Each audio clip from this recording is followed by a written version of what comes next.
since 2005. You're listening to Gamertag Radio with your hosts, podcaster Hall of Famer Danny Peña, the always opinionated Parris Lilly, and from outside of the norm, Peter Toledo. This is Gamertag Radio.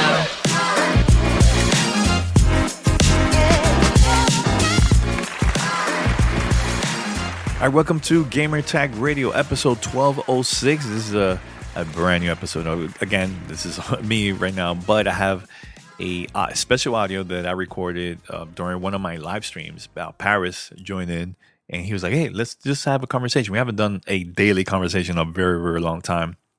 We talked about everything, things that's going on in the gaming industry, you know, E3 and a lot of cool stuff. So I'm going to play on this episode, and please send us your feedback. Let me know your thoughts about it.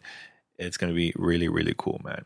So again, we're out of town. So this was recorded in advance because, again, I'm getting married. Parris is going to be busy doing this stuff. Pete is out of town, out of the country, doing stuff, man. So don't worry. We're going to be back here with more content. But again, every week we have new content for you guys. And this is something that I can't stop, you know. But in the future, I'm planning to post my fireside sit down that is taking place at GamesBeat Summit 2022 with the legendary and former president of Nintendo of America, Reggie Fils-Aimé. So stay tuned for that. It's going to be a lot of fun. Great conversation. It's going to be like about 45 minutes or so. That's coming out here only on Gamertag Radio. So if you have an opportunity, go right now to GamesBeat Summit for more information, the official website. I put it here under the description of this episode. Just sign up. The virtual event is totally free. Go take advantage of it right now. Virtual event is totally free for a limited time. Go right now. Sign up. You get to watch it. And in the future, I'm going to post the content here on the podcast on Gamertag Radio. Right now, head over to gamertagradio.com, post your comments and feedback. Listen to our past episodes. Remember, you could also find us on any podcast app. Just search for Gamertag Radio. We're there. Every time you follow us, subscribe, and even share the content, it will help us to get discovered. So we need your support. We need your support. You like the content, share it. And more importantly, go right now to your favorite podcast app and post your review. The more you do this, the more it's going to help us to get discovered. Super easy. Seconds. Only take a few seconds or even a minute to just post a review. So go right now to your favorite podcast app like Spotify, Apple Podcasts, or any other place. Post a review and it will help us out. Now, if you'd like to be part of our family discussion, here's how you can be part of the show. Send us your feedback or questions. Give us a call at 786-273-7GTR. Email us at fanmail@gamertagradio.com or leave a message on speakpipe.com/gamertagradio.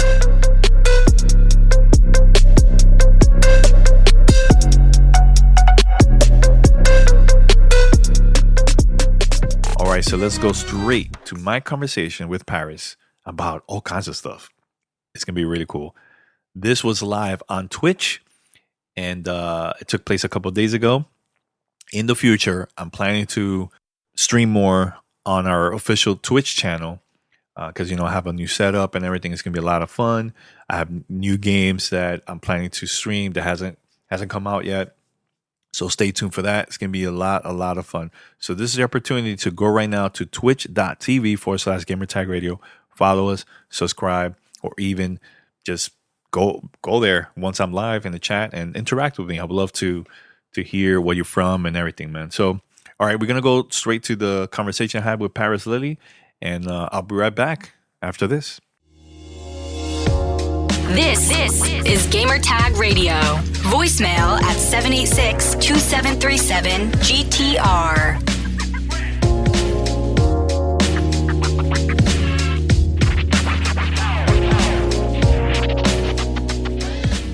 I think it's going to work. Hello? Good morning. Good morning, Parris. Why are you up so early doing this? Because I feel like it. It's my business. I got to take my son to school soon, but I'm sitting there working. Look at it. I saw you pop up. I was like, let me come here and mess with him. Yeah. I don't know. The past couple of days, I haven't really been sleeping. I don't know if it's the wedding or what. I just can't sleep. So I'm sure it is. So I'm like, let me just stream, and some fun. And now I have like my own office, so I could just wake up. And before I couldn't really do it. Yeah, I was always in the same room. You know what I'm saying? So yeah. But no, but it is funny. The one thing you were talking about with CD Projekt Red with 18 million. Believe it or not, that's actually a disappointing number. Really? Think about it. They had almost 14 million at launch.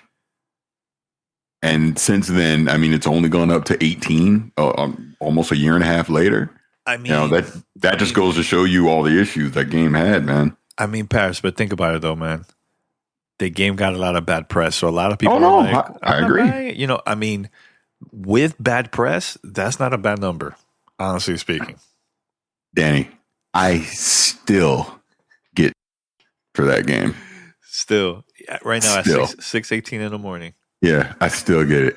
Still, like when someone doesn't like something I say about something else on social media or in a YouTube comment or something. Yeah, they'll default to that. Oh, but you got your freaking yellow chair. It's like people still say it. It's just like you can't freaking win, dude. Damn, I don't work at CD Projekt Red. They got me too. What do you want me to do? It's fun. Yo, Parris, what'd you think of what Kojima did last night?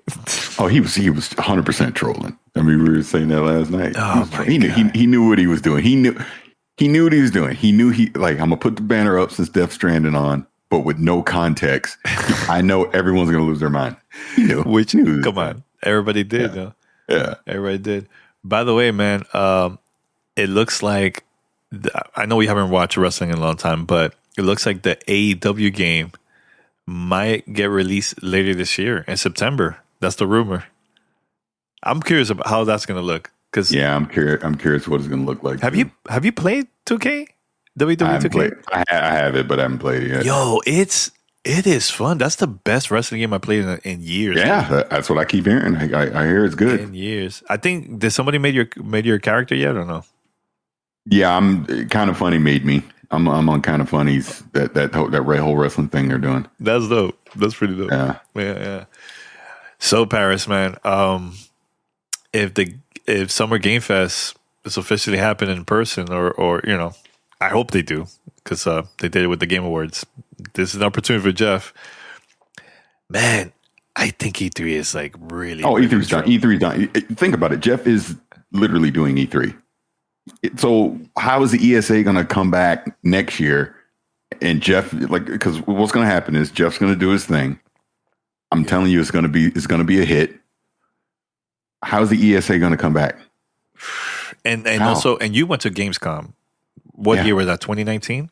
2019. Yeah. So that was the last one. Yeah. That also is coming back in person. Yeah. And most likely other events. PAX is happening soon now, next week, right? Mm-hmm. And I don't know. It just looks really bad for E3 right now. It looks like that company just, they don't really need it. Look, I'm not going to say the name of the company because, I got friends all over, but they're like, look, honestly, everybody's okay. We're going to be releasing stuff online. Like it's, so I think having this event not happening at all, dude, all the other companies, Nintendo, PlayStation, everybody's doing their thing digitally. They really don't need it, man.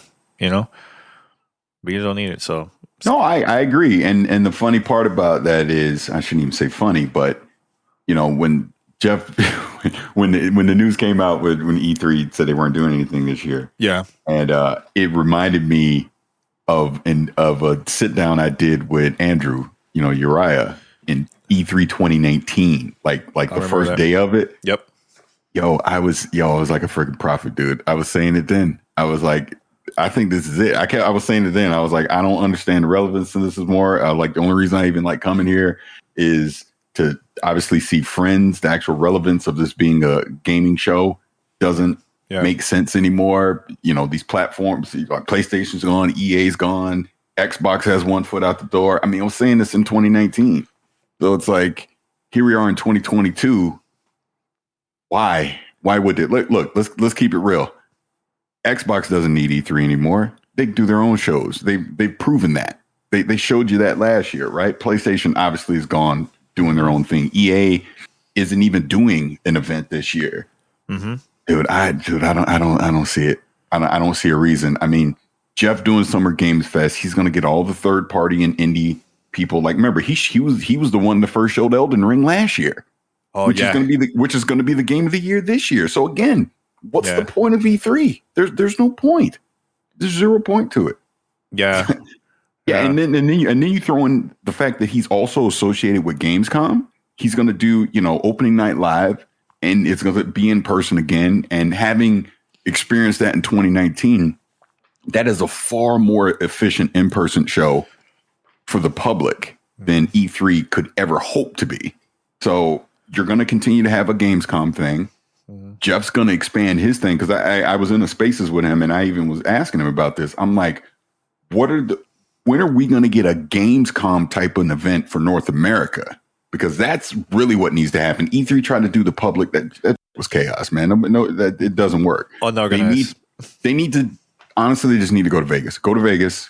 Vegas has obviously the room and the space to be able to cater in hundreds of thousands of people over a week period. They should just do that. That's what I personally think.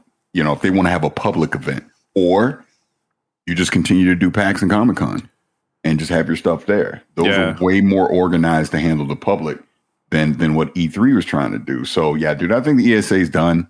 I think they're going to put on a brave face and say, yeah, we're going to come back. We're going to do something. Mm-hmm. But I tell everybody, go back to what E3 2020 was going to be. Because Keeley left before the pandemic happened. Keeley had already left.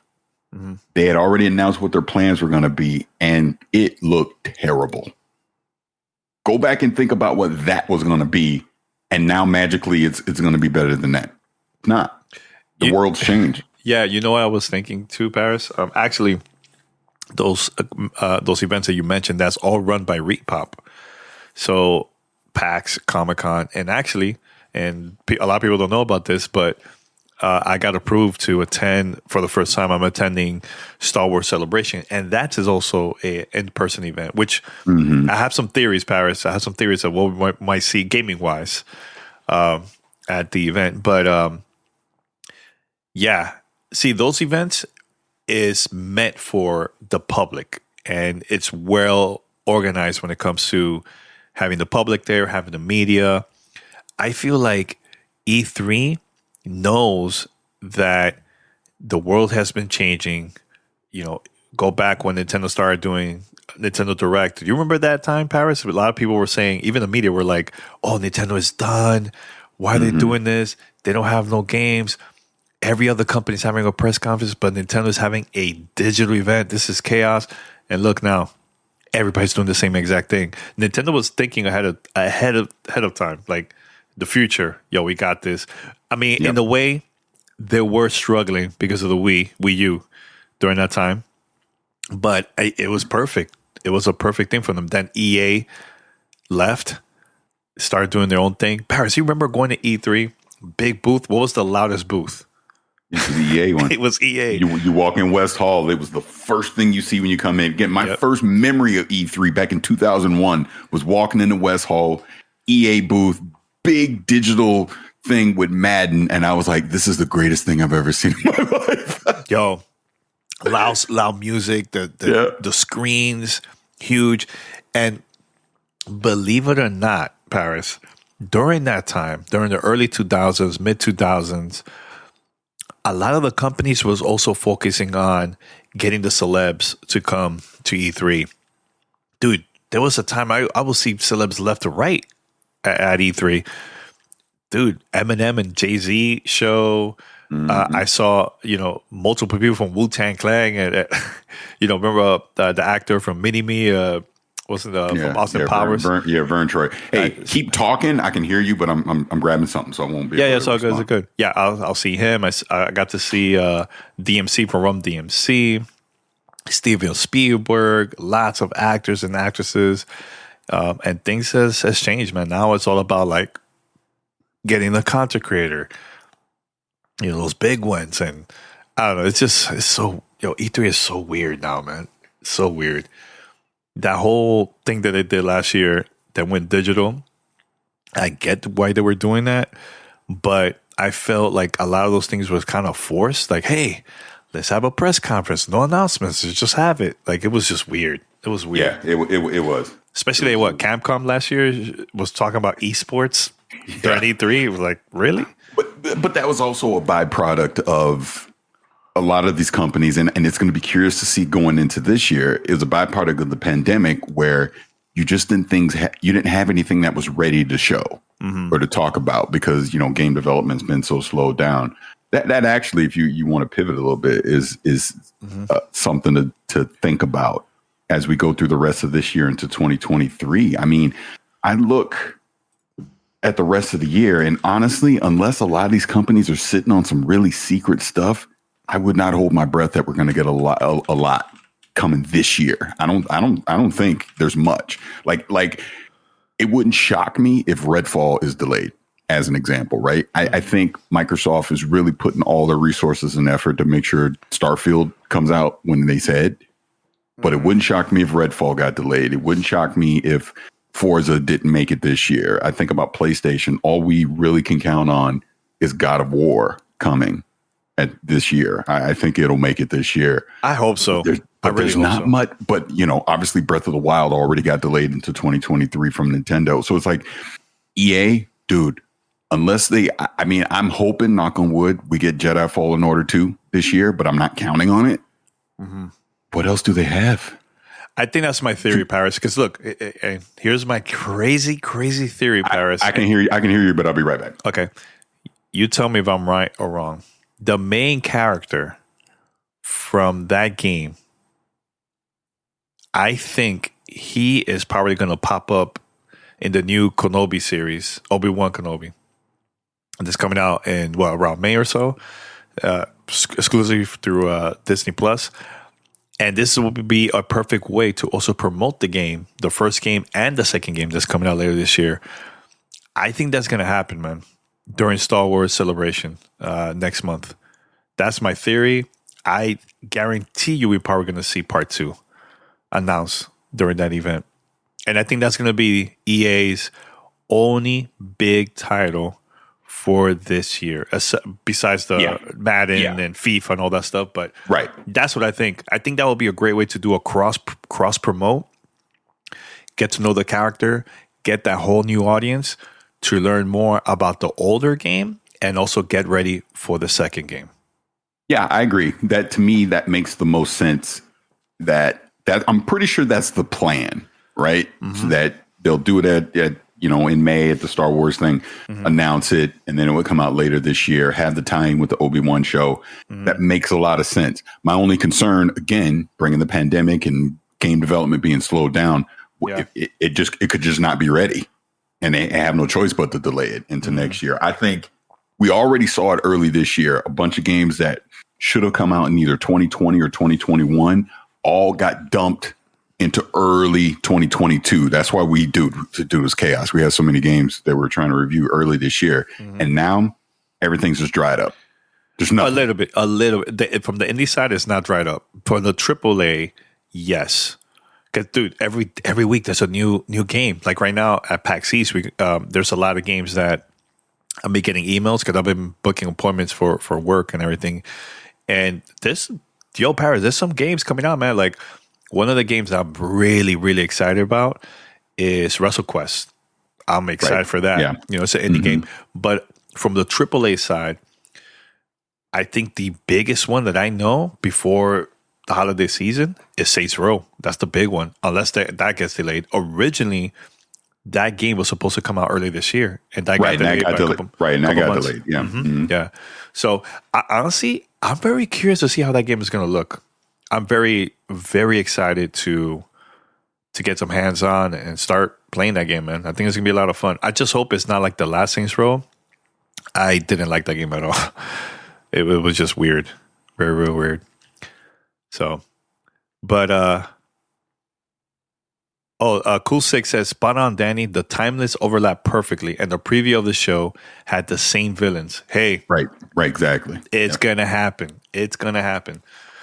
Right now, Disney, they want to take advantage and didn't they also? He's at Disneyland, isn't he? Like at one of the things. So it's like they're integrating him into the overall Star Wars lore, not just the game. So it makes a lot of sense. Yeah. Let me see. I don't know if I'm supposed to say this. Let me see. Don't say it then. Let me think about it. And it's about Obi-Wan Kenobi. Let me really think about it. Let me really think about it if I have to. Well, look, I'll say this.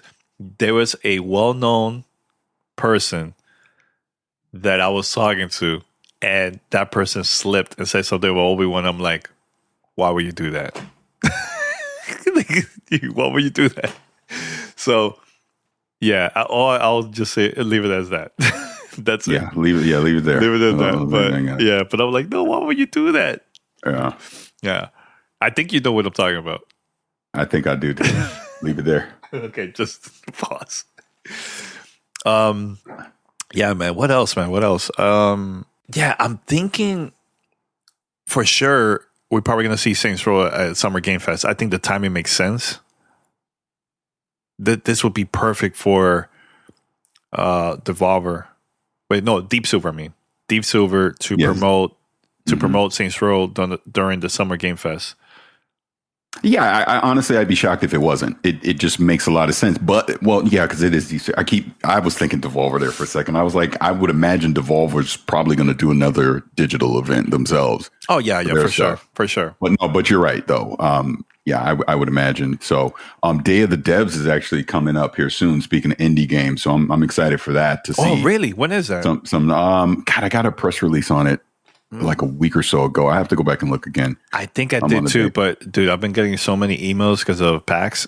I probably missed that, but that's good to know, man. Because I can give a quick little spoiler thing. We on XCast, we interviewed Chris Charla from ID at Xbox earlier this week. So the episode will be out Saturday. Oh, dope. Really dope. Yeah. So we obviously talked a lot about ID at Xbox and stuff like that. But, we even talked about Day of the Devs and some of that stuff too.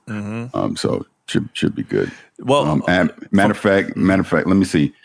March 30th, long run, Day of the Devs. Wait, is there a date?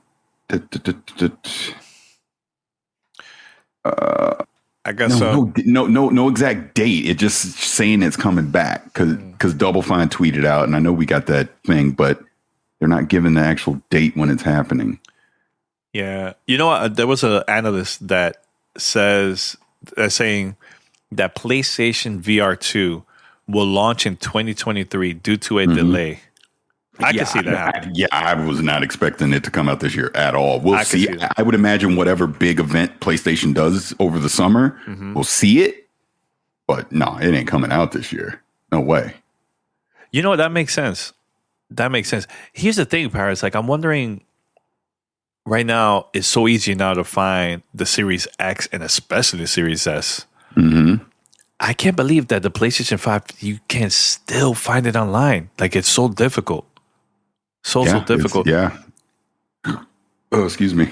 And it's been a couple of years already. Like, really?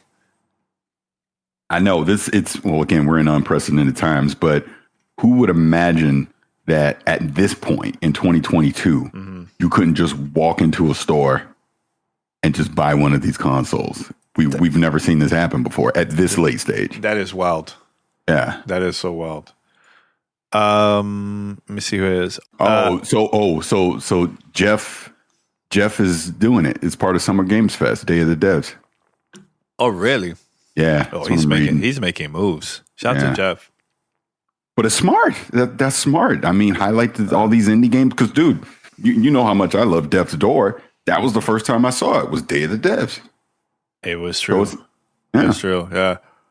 You know, I'm really enjoying all these like indie games, man. Yeah, me too. I know it's not for everyone every single game, but dude, it's so cool and different. Like, I've been having a blast playing Myth Force. I know, actually, I have a code here. If anybody wants it, whoever has a PC, let me know. I'll hook you up right now. Just let me know in the chat if you have a PC. but that's from an indie studio. And that's their first original game, Parris. And it reminds me so much of like the 80s cartoon, Saturday morning, waking up in the morning, like that type of vibe, the cheesy music. Oh my God. It's one of those biggest surprises for me. And it's in early access, and the full game most likely will come out sometime maybe in the future, next year or so. But the game is really, really cool, man. So, if you guys have a PC, make sure to either buy this game. Yeah, Parris, what else? While I'm doing this, anything else you want to bring up? Before you have to head out later? Yeah, I'm probably got to go in like about 7 minutes. Yeah. What else is even going on? I mean, like I guess just sticking on the indie game stuff for a minute. I'm with you on that, where I'm finding myself getting more excited when I see a new indie game gets released than I do one of these big AAA games, because I always feel like there's this chance you're going to see something that you've never seen before, something new, a dev's going to try something that no one's tried before in a game, or put different mechanics together in a combo that no one's seen before, and you get this experience. Like, I love how Tunic, you literally build the manual as you go along, right? Oh. I think that's so freaking cool. Stuff like that, Yeah. I'm going to show it everybody in a few minutes. I have the map. I have this whole collector's, like the box that the developers sent me to celebrate the release of Tunic. It is so cool. So yeah, it's the full map of the whole game. It looks dope. Yeah. Tunic is cool. It's really hard.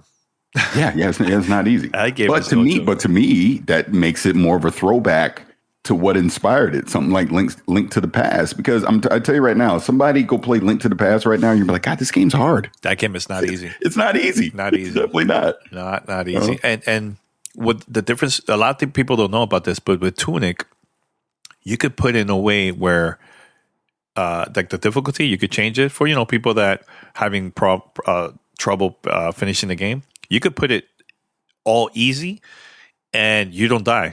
You don't die at all. You could play like that the whole game. So the only thing you have to do is just figure out the puzzles and everything else. But I mean, that was really cool of them to add that. Yeah. I'm thinking of any other major indie games that's coming out in the future that we're excited about. I'm excited to see what else Xbox is going to do with Game Pass this month and next month, and even during the whole year. They've been adding some great content like the past few months, man. It's been really, really cool. So I got one for you. Yeah, what's up? It trips me out how, and I understand it's social media, it's the internet, it doesn't represent the vast majority of people. It's just a small vocal minority being loud. But it trips me out that people get upset at something like Game Pass as a consumer. Why would you get upset at what Microsoft is potentially doing on the back end, making deals with these publishers and indie studios to bring these games? Some of them, like Weird West, as an example, coming day one to the service, where you basically just get to pay a flat fee, just like you would for Netflix or Disney Plus or Spotify or any of these other stuff.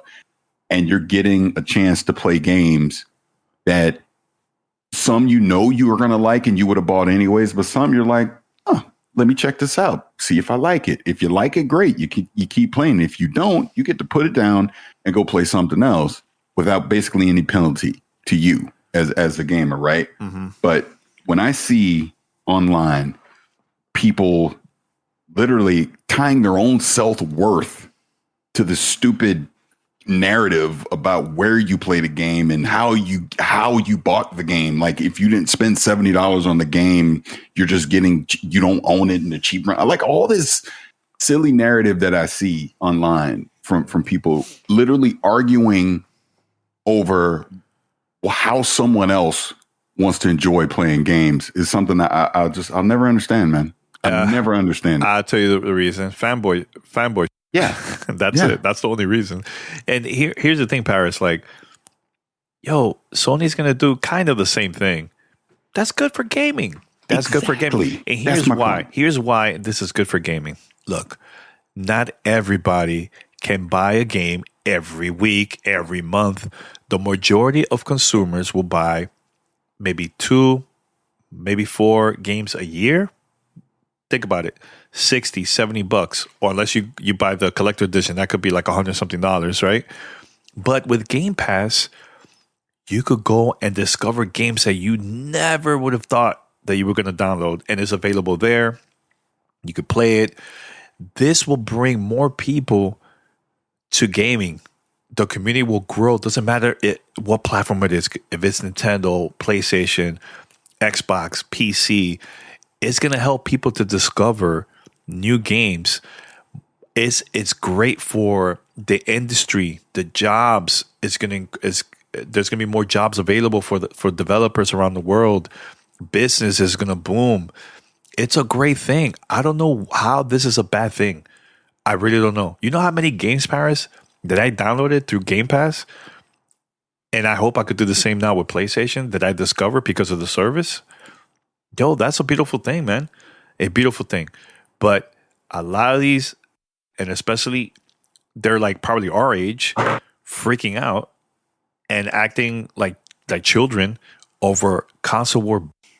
Yeah, because that's exactly what it is. It is just at the end of the day. It's like, look, I get it. People like us, we're target. When we quote unquote like something, that means we're biased towards that thing. I mean, hell, the name Gamertag Radio obviously was born through Xbox. So people think all we do is just love Xbox and I guess can't have a reasonable opinion on anything else. When, I mean, the simple fact that's not true at all. We work with PlayStation and third-party publishers just as much as we work with Xbox, but people tend to want to ignore that when it's convenient for them. Bottom line is this: when I think about Game Pass, and I say it all the time because it's the freaking truth, in my opinion, it's the best value in gaming, without a freaking doubt. And I say that from the standpoint of, yes, I'm a gamer, but I'm also a parent with 3 kids in this house that play games too. And guess what? I'm not trying to buy a bunch of $60 and $70 games for their various interests, because they all don't like the same games. They like different things. So the fact that I can have something like Game Pass, and now they're bringing that family plan in, that makes it even more of a value in my house, depending on what the price is going to be. Yeah, it allows them go play what the hell you want. I don't have to worry about it. I don't have to stress over it, about them begging, "Oh, Dad, please get me this, please get me that." It's like, no, go play what you want. It's right there for you. You have access to all these different things that, I don't have to think about anymore. But then even me on a personal level, dude, every month when I see them come out with something new, I don't play all those games, but I always think, wow, that's pretty cool. Like Guardians of the Galaxy, didn't play it right away. I didn't play it till it started coming on Game Pass. Now I see what everyone's talking about when they say it's great. And look, and clearly we just saw was it Square or whatever, just said that Game Pass has revitalized that game and brought more interest, and more people are engaging with that game now. That's the whole point. As a gamer, all you should care about is playing great games. I could give 2 about the financials on the back end of how it happens. Why should I care? It's not my problem. It's not our problem. It's not.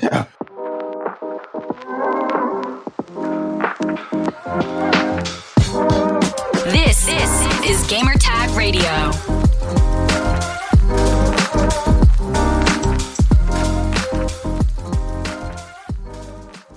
All right, everyone, let's talk about our sponsor for this week's episode of Gamertag Radio. That's right, Bud Light Next. Zero Carbs beer is here. We're excited to be one of the first podcasts to partner with the brand new Bud Light Next, their first zero carb beer. Yeah, you heard that right. Zero carb beer is super crisp, light beer with 80 calories and 4% ABV. Few months back, I've been talking about this. Not only me, Pete has been enjoying it too. Parris, we talked about it multiple times. We started drinking this when it first came out during the Super Bowl. I've been also playing a lot of games like Apex, Fortnite, Elden Ring, which is a very stressful game. But guess what? When I needed that break, I'll go and drink this, man. Even when I got the cool package a couple months ago from Bud Light, I opened it up. Really cool inside. Love the packaging. The cans look very futuristic. Love the design. But guess what? The most important thing is the taste, because it looks good outside, but how is inside? Look, love it. It's very crisp, refreshing, and light. This is the perfect drink to check it out when you're taking a break from your game. And plus, it surprised me with the amount of flavors for being zero carbs. I even tasted it when we were moving to our new place. Got friends and family to do it too when we need a break, and even when we're watching TV shows with friends, I wanted them to try it out because I was very curious to hear their opinion. And guess what? Every single person that drank it loved it. So you don't believe me? Don't worry. You don't believe the crew, P in Paris? Go right now. Try it out for yourself. Go try Bud Light Next for yourself. It's in stores right now. To find a retailer who delivers right to your door, head over to budlight.com/next. Again, that's budlight.com/next. Enjoy responsibly. Messaging for 21 and over.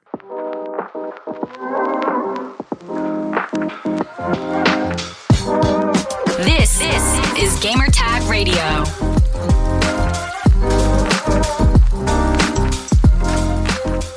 It's not. Let's say Parris, as a content creator, imagine we were developers, Parris, right? And we work really hard for 3-4 years on the game. And we release it, right? Some people buying it, some people don't, right? But imagine having like that, or having also available on a service like Game Pass. Dude, as a creator, I'll be excited because now I know people are going to be curious to download those games or our game that's available through the service because it's part of the service. People could just download it, right? Yep. More people, it's all about engagement. Dude, you Sony fans out there, look at the camera. Look, I'm looking at you right now. Yo, MLB The Show wasn't doing that great on just one platform, but guess what? Now it's on the Switch, it's on Xbox, it's on Game Pass, it's on PlayStation, and guess what? MLB is happy right now. So what? Are there a bunch of sellouts, PlayStation, for doing that? No, it's business. It's a business. They had to do that in order to get more people to become fans of baseball and also to become fans of the game and buy it. Yo, last year was the most that Sony ever sold on that game. And the most people that play that game ever since they went multi-platform. Yeah. And it'll be even more this year because it's on the Switch. Yeah. And all those people that's complaining and and all that stuff, yo, you guys are the worst business people. Like, they don't know anything about business. They're just thinking about supporting just one piece of plastic and that's it. If it's not their way, then it's like, they start complaining. It's just dumb. It's just stupid. Yeah, it is. It's ridiculous. And I'll even flip it on the other side because I see this stupid argument too. Yeah, go ahead. For me, Horizon Forbidden West, one of the best games you will play this year. Hands down. Just because Elden Ring is Game of the Year, and I've not played it, by the way. I refuse until the summer. But shots fired. I get it. Elden Ring's great. I obviously can, as an outside observer, see how great Elden Ring is. Mm-hmm. But I've played Horizon Forbidden West. It's great. It got overshadowed because Elden Ring is a monster. That doesn't all of a sudden make Horizon Forbidden West a bad game. Nope. It's not. Did it have some buggy issues and all that? Yeah. Tell me a game in the modern era that freaking doesn't at this point. So to me, that isn't even an issue. Mm-hmm. You can like multiple things at the same time. That's what boggles my mind, that people have this weird loyalty that it has to be one extreme or the other. How about just like everything? Like what you want to like. Stop worrying about what other people like. I'll never understand it. Really won't understand it. Have fun. Yeah. Look, I bet you, Parris, those people that are complaining and going online on Twitter and all that stuff, they spend more time and complaining and always about their favorite console than actually playing games. Games is meant to have fun. It's not a gang war or anything like that. No. Yes, this is funny. So yesterday, I went to work with Ree, and I just had my hoodie, the Xbox hoodie, and I didn't realize that she had a PlayStation hoodie. So we're walking, and we had to take a COVID test yesterday, right? And the guys that were doing that, they were like, "Oh my god, you guys are getting married next week, and look, it's like a war. You PlayStation right here and Xbox." I'm like, we start cracking up, like, oh god, we were actually thinking about taking a picture just with the fanboys. No, you should. You should just to do so. Yeah, it'd just be great. So. Yeah, it's all good. But yeah, I don't know, man. I wish us, the community, could focus more on promoting the good about gaming. It's sad that there's a lot of creators that create some great content, some great tweets and posting online, doesn't get no love, no attention at all, but some dumb that posts something ridiculous that's gonna create chaos. That generates like yesterday, everybody was talking about that stupid New York Times article about I didn't say one word about it because I'm like pointless. Yeah, same here. And Parris, people that we know that have a huge following, why are you promoting that garbage? Like, why? It's so easy to jump in the mud of the drama of the negative than it is to promote the positive. That's the truth. Mm-hmm. People will engage way more with drama, negative stuff than good stuff. Yeah. That's why. Yeah. That's why you see that. That gets way more attention. And yeah, I mean, look, I'm guilty of it. You're guilty of it. Back in the day, we used to do nonsense like that. Honestly, I don't know. It's because I'm an old man now or whatever, but it's just like, it's such a waste of time. Yeah, such a waste of time. I'd rather celebrate the good of gaming. Now, like if something is egregious that absolutely has to be addressed, of course you say it. But stuff like that, that's waste of time. Not going to talk about it. It is a waste of time. I think us, we have to do a better job, man, on promoting the good and talking about the good. I agree. I think that's the only way for us to make the community and even the industry better, man, on promoting the good things, man. Like the other day, a couple of weeks ago, Steve, the blind gamer, he posted something about accessibility and why, games need to have different ways for you to play, like difficulty, make it easy, hard, normal, right? And he broke it down why. And that was one of the best videos I've seen in a long time. I'm like, this is so good, man. I'm gonna retweet that. We need to see more of that stuff. Let's educate, let's learn from others, man. You know what I'm saying? But if we just promote the nonsense, the industry is still going to be the same. We're going to see people posting nonsense and posting death threats to developers. You get what I'm saying? I don't know. It's just not. It's not a great way to. As a society, it's not going to help at all promoting that nonsense. So it's all good. It's not. Yeah, I got to take off now. That's all good. I'll probably go grab this out and put it as a podcast. Hey, why not? Hey, why not? That'd be good. It was good. All right. I'll talk to you later, man. All right, homie. Take care, man. Later. This is Gamer Tag Radio. Voicemail at 786-2737-GTR. All right, everyone. Thank you so much for listening to a brand new daily conversation. I haven't done that in so long with Parris, man. So again, random conversation about everything that's going on in the gaming industry. And I can't wait to hear your thoughts about it. All right, everyone. Thank you so much for listening to this episode of Gamer Tag Radio. We have so much stuff coming up in the future. Plus, in the Summer Game Fest, Gamescom, later this year, PAX and Tokyo Game Show. There's going to be a lot of cool stuff coming up. And I can't wait to have more conversations with the team. But also, I would love to hear your thoughts, your feedback. You even probably have questions about it. This is your opportunity to be part of the show. So go right now with your device and send us some questions. And here's how you could contact us. Send us your feedback or questions. Give us a call at 786-2737-GTR. Email us at fanmail@gamertagradio.com or leave a message on speakpipe.com/gamertagradio.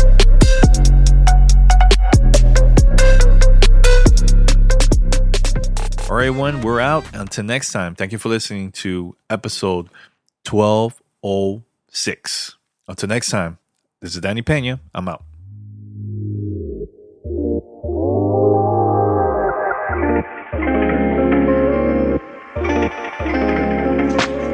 Thanks for listening to Gamertag Radio. Be sure to like us on Facebook and follow us on Twitter.